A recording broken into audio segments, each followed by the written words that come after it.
Joe, welcome. It's great to have you here, back in Downing Street. I think you've been here a few times before, I know, but your first time as president, so we're very privileged and fortunate to have you here. Thanks for coming.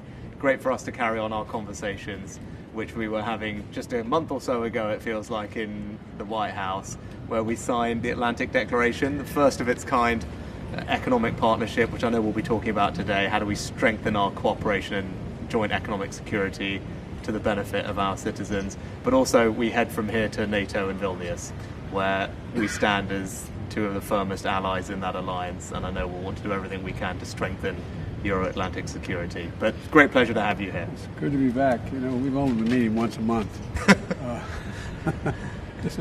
We met in San Diego, Belfast, Hiroshima, Washington, here, and couldn't be meeting with a closer friend and a greater ally. And we've got a lot to talk about, and I think we're doing well. I think we're moving along in a way that's positive, but our relationship is rock solid. People in the United States, Great Britain, and I look forward to our discussions. Yeah, me too. Great to have you here. Thanks very much.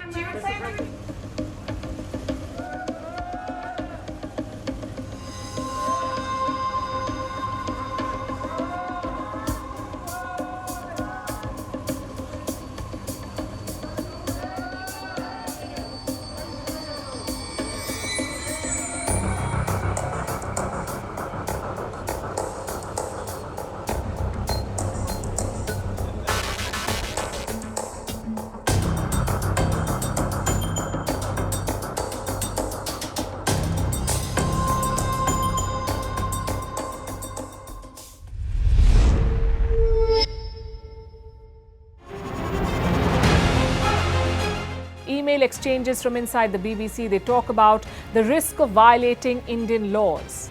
It's easier to rake up the freedom of speech debate, but does it give anyone a free pass to knowingly violate the law?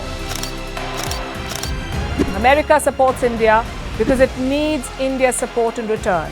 And India is working with the US because it suits India's interests. This is how geopolitics works.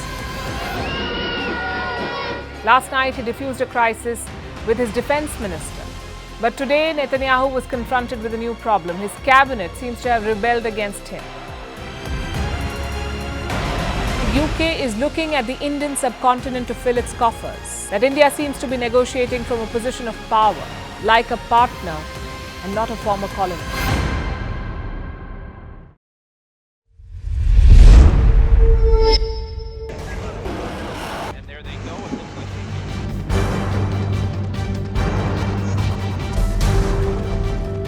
The US and Russia are dangerously close to an armed conflict.